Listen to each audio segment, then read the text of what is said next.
Its story is connected with the rest of the movies of this Cream franchise. But don't worry, I'm going to explain its story in a very nice and simple way.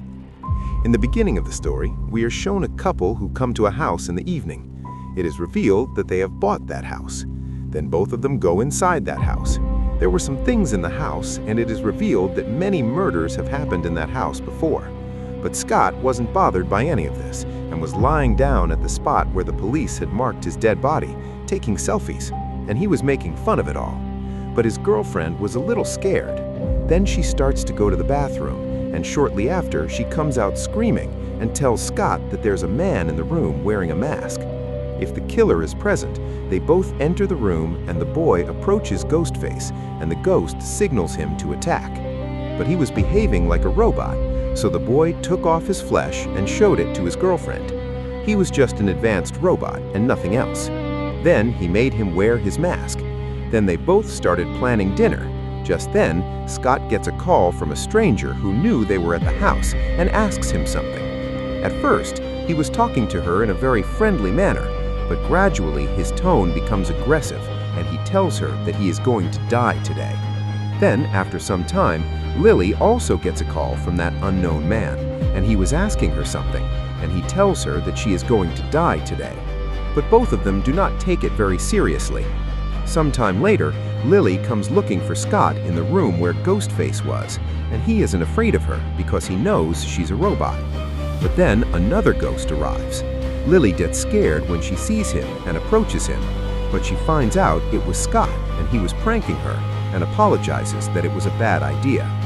Then Scott notices the ghost he thought was a robot. He was testing it by seeing if it moves like humans. Then suddenly it attacks Scott. At first, he dodges, but then he catches him and puts his knife through his head. And seeing this, Lily's condition worsens due to fear. Then Scott gets killed right there. Then she attacks him and tries to run away from there, and the ghost tries to catch her. And during this, Lily gets stuck in the light above, and while trying to catch her, the ghost falls down. But Lily cannot hold on there for long and starts falling down. Then Ghost throws his knife upwards, which goes through Lily, and Lily becomes half dead. Then the ghost takes petrol and sprinkles it on Lily and the entire house, sets the entire house on fire along with Lily, and leaves from there. Then we are shown a girl named Charlie. She feels someone peeping from the window of her house, so she comes near the window and realizes that it was her boyfriend. Then he comes to her room and both of them were making love to each other. They had been gone for some time when his mom comes there and asks him if everything is all right. Has anyone been there? Charlie was lying to her, but her mom sees her hiding there and sends her away. Charlie didn't want this to happen, and I tell her mom, "I'm sorry, but I'm a good boy." Then he walks away. Even though Charlie has grown up, she's not really happy with herself because she's overprotective. The next morning, we meet her dad, John, who is a police officer. They have a little conversation. As Charlotte grows up, if her mom and dad refuse her anything, she takes out her anger on her mom and dad. Then all three of them have breakfast and go to their university, and they both leave for their work. Charlotte then meets her friends, and they were planning a party that evening when Mike comes to pick them up. Then they all start leaving in his car. We then see him practicing for a performance at his university, in which he performs by swinging from a wire. Meanwhile, something goes wrong, which angers their teacher, and he tells them all to practice well, because in a few days they are going to perform in front of everyone. Meanwhile, Katie was working in her store when she received a video call from an unknown man. As soon as she saw him, the ground beneath her feet slipped away, and he was telling her, "You have forgotten your old days, haven't you? And me too. But as you can see, I'm still alive. And what do you think I don't know anything about you and him?" He was also telling everything about his son, what his name was, where he was at that moment, and he showed him through video call. At this time, she is outside their university, so the prisoner immediately disconnects the phone and leaves from there. She also calls John and tells him all this, so John also immediately leaves for Charles University. Brother, we see Charles' friend Angela practicing, but the guy who was operating all this probably didn't have that much experience, That's why Angela hangs up. But in a short time, what does it look like? The boy was enjoying her and he was making her hang around, while Angela was screaming and telling him to get down. Just then, Shokin Lee, what is this? A ghost comes over there, and he must have killed that boy too, and he comes on stage with a knife, and Angela was swinging here and there, but she was helpless, and the ghost keeps attacking her. This seriously injures Angela, and finally, he stuffs her stomach, causing her intestines to come out, and Angela is also killed. But then Kathy arrives, and seeing all this, immediately shoots at the ghost place, but the ghost manages to escape from there. Then, shortly, the driver's dad and some police also reach there, and they see that he has also killed the boy who was operating it. Kathy thinks she is his daughter, but then he walks over, and when Kathy sees him alive, she hugs him. Then, when their investigation takes place, everyone was saying that they had gone to eat something and were taking a break, and that they had seen the murderer with their own eyes, so there was no pressure put on them.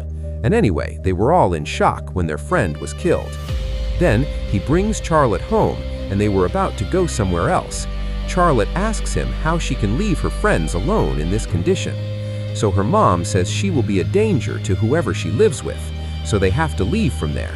And they were packing their things, unaware that Ghost has entered their house like Batman. And when Kathy is near John, they see that the lights of their house suddenly goes off. They realize that there has been an intrusion there, so they immediately start moving towards the driver's room. When she sees that Ghost has taken the driver hostage, she says, "You have a grudge against me, let him go." To save his daughter, John also puts down his gun, and Ghost also moves forward and removes the gun with his foot. Meanwhile, John tells the driver to bend down and attacks Ghost, leading to a fight between them. He beats John badly and knocks him down, leaving John faceless and trying to chase Kathy and the driver. But they both hide from him, and they were passing through a very narrow area of the house. Ghost finds out about this and continuously attacks them with a knife, but they somehow escape from there and reach an elevator-like place. Ghost wanted to go inside, but he cannot. To get out of there, they had made some kind of secret way and toilet, and Kathy manages to get out from there. When Ghost does not find them inside, he also comes out, and he follows them. Then John attacks him. He wasn't dead yet, and they both started fighting each other. If they left John there fighting with him, there was no doubt he wouldn't survive. So right there, she attacked him with a wooden object, and John also attacks him and throws him on the road, and as soon as he stands there, a car comes and crushes him straight away, and he dies right there. Then she hugs John. Just then, a girl comes out of the same car. She was well aware of the intrusion, and some of her friends had come with her. Then she meets Kathy. Her name is mentioned, and they both hug each other. Then, with a shock, the camera and microphone come out, and the Ghost comes to the police, and in front of the camera, he removes his mask, and they are all shocked to see his face. None of them recognized him. Then, within a short time, the police also arrive there, and John now feels that he has been killed. But Kathy doesn't think so, and she starts looking at everyone who was there to witness all of this, including Charles's school teacher and her boyfriend, Mike. After that, she said they all come into their house and they are talking about the break-in, and they haven't even met the driver, and she meets Adam. The next day, she was upset with her mom and dad about this. He knew about a killer who was after his family. Still, why didn't he tell him anything? Her mom says whoever is behind all this, they will punish him, but until then, they have to listen to him, and she goes to meet him and leave him at home with Adam, and he goes to a mental hospital with Agatha. He was there to find out about a man who had killed 3 girls and a boy. The staff there tells him his name is Charlie. He was very aggressive and also shows them the room where some strange and scary drawings were pasted on the wall. They don't know where he went from there after the murder. Then he shows him the photo of the man which he had taken from the ghost. The man tells him that he was also admitted there, but a few years ago he recovered and left from there. When she talks about meeting her boyfriend at home, both of them go with her, and all 3 of them go to the same bar where her friends were already present and meet the driver, Mike. Then when Mike asks, she tells them that both of them are there for their safety, and they were all having a great time together there. John is the only one at home. When he hears some strange sound, he comes to the place where some repair work was going on, and he was checking that place. Then the shoemaker was already present at the house, and he covered it completely using polythene and continuously tapped on it with a knife. Because of the cover on his hands, John is unable to do much and kills him right there. He had the chance to meet Kathy. They were already friends, and she worked for a media company and wanted to interview her about Ghostface. She has helped them many times, so Kathy is grateful for it and came to their studio, and he was interviewing her, which was being broadcast live. Meanwhile, she asks some questions about her childhood and Ghostface, which Kathy did not want to talk about, and she becomes